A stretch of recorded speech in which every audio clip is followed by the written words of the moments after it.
Good morning, everyone. It's Miss Amy. I'm in the main garden this morning working on tomato pruning. I think this is the fourth time that I have trimmed tomatoes already this season. Thought I'd give you a quick update on how things are going. These are the small peppers and they're doing great. They're loaded with flowers. There are some tiny fruits setting on almost all the plants now. These are peperoncinis and they've grown a ton in the last couple of weeks. They have loads of blossoms. These are jalapeno plants and we've got peppers coming. There's another plant in there that has 4 or 5 on them right now. This is the mini broccoli or broccolini. It's done really well. I did a first planting and this is part of that planting. It's a smaller patch, but they've been really productive this spring. I've been able to stay on top of giving them lots of organic material to keep them fed, and they've had plenty of rain and I've enjoyed it. These are a couple of big mama tomatoes. They do have a few fruits in them. Some of the others back in the back are more bountiful. This bed is finished out with some beets. The next bed has the last row of radishes in it. These were planted on June 1st, so we will see them closer to the end of the month. These tomatoes are Mountain Fresh Plus. These are one of the determinate slicers. They take a little bit longer to get mature and give us much fruit, but there are some in there. There are 8 of these plants. There are 4 on this side of the garden, and then there are 4 more over here. These have carrots, baby carrots down in the front. There are also baby carrots on the back side of that bed too. These are carbon tomatoes. These are an heirloom slicer. They are primarily red, but they have a black or gray kind of glaze on them, and when you slice them open there is some darker color in there. They're rich and a kind of a smoky flavor. This is the Galahad slicer that I tried last year for the first time, and the plants looked great, and then they got blight when we had our first round of humidity that never let up. But they look a lot better this year. This side of the garden, there are baby carrots down in the front of this row, and then these are the King Arthur bell peppers. These are the large bell peppers that we see late in the season. It takes these plants a little longer to mature because they get to be about 4 feet tall, and it takes a lot of time to make those big fruit. This is a mixed bed of peppers. There are a few banana peppers here in the front. There are some cilantro that is popping up there in between them. And then these are a small bell pepper variety. This is called Ace.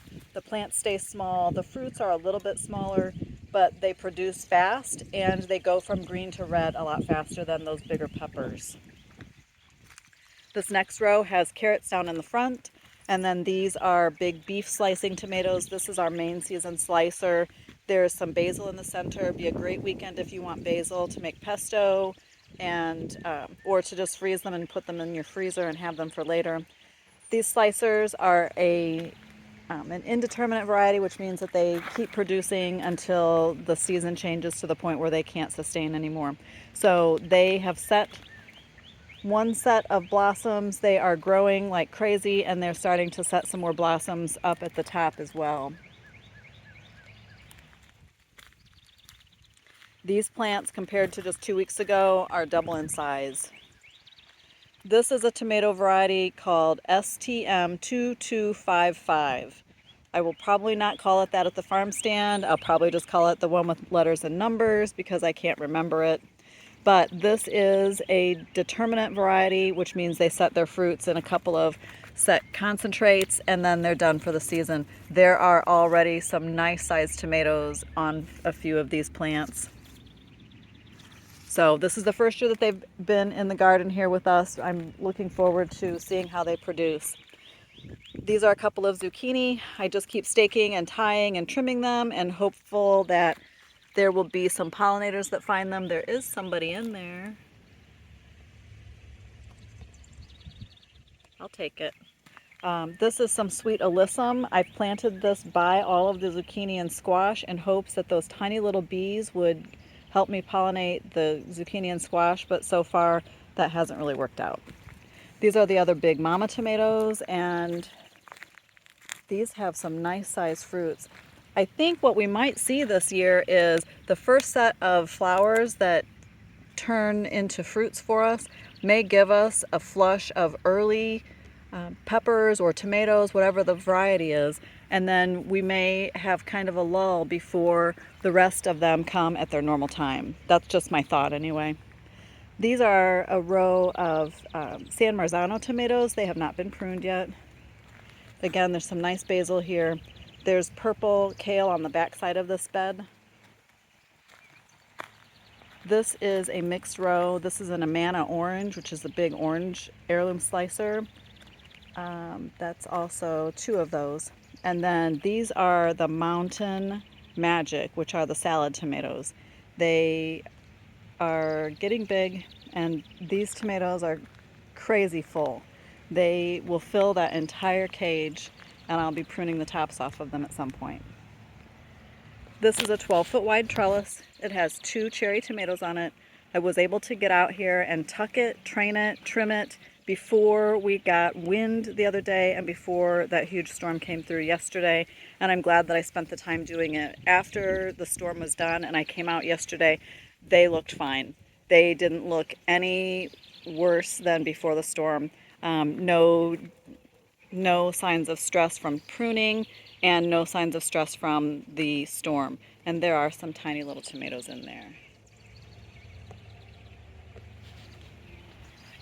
This is again a 12-foot trellis. This 6-foot panel has the yellow cherry tomato on it. And then this 6-foot section has the long slicing cucumber on it. This is a special cucumber. I can't pronounce the names of it, but it produces all female flowers and it is self-pollinating. So we may actually see slicing cucumbers which were seeded directly into the garden. We may see these cucumbers mature before the others because the pollination just isn't happening. There's that red kale down in the front. This bed has more of that sweet alyssum. It has some yellow squash and it has a nasturtium to act as a trap crop, and I'm hopeful that the squash bugs, when they show up, will take to the nasturtium and not the squash. These are zucchini, and again, I just keep trimming them, tying them, hoping that the pollinators will come. There are tons of these tiny little bees, if you can see them, tiny little bees in the sweet alyssum. They're just not that interested in the zucchini flowers. This row is Amish paste tomatoes. They're a big heirloom paste style tomato. These have been pruned. I just took the bottom leaves off, thinned out a couple of the heaviest leaves, anything that was touching the soil or would be touching the soil once it finished growing. Get a little bit of better light and air movement through them. This is Chipola's Pride, which is an heirloom sauce tomato. Again, a big style sauce tomato.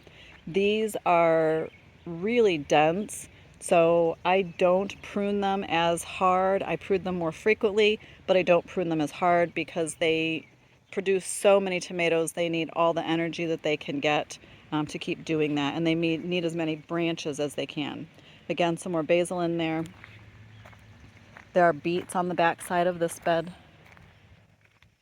And then this is the last row in this garden. These are cucumbers that were seeded directly into the soil, and they got tucked and trained and trimmed again before that wind and all that stormy business came through. This morning I set out some small sunflowers that I had started in hopes that maybe those sunflower heads will attract the bees. On the back side of these 2 beds there is Swiss chard. I'll show you after I get to the end of this row. There are some yellow beets on the back side of these Amish paste tomatoes. This is the last bed, and it has cucumbers that I started indoors and set the plants out, and they have done really well and they've been flowering for a long time, but they're just simply not getting pollinated. I've tried to hand pollinate and that hasn't been successful either. These flowers are just a lot smaller than the zucchini. Again, I put some small sunflowers out here. I brought a pot of annuals out.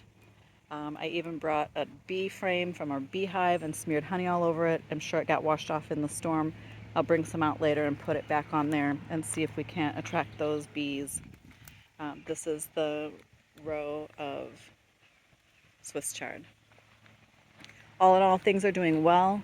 There are second and third and some places fourth patches of things coming. I will take a couple of other videos of the other gardens to show you things like peas and the broccoli and beans and raspberries and all those other things. So if there's something that you're looking for, let me know. If there's something that you would like to see for baked goods at the farm stand, let me know. I'm kind of hitting a rut on that. But all in all, the gardens are doing well. Even with the weather all over the place, I'm really happy with where they are today. Most of these things are far ahead of schedule. It's just a nice, peaceful day. Not too hot, not too cold. There's some clouds in the sky. Beautiful day to be out. I hope you're well, and I hope to see you soon. I will be open on Saturday from 9 until 11. Hope to see you then. Bye.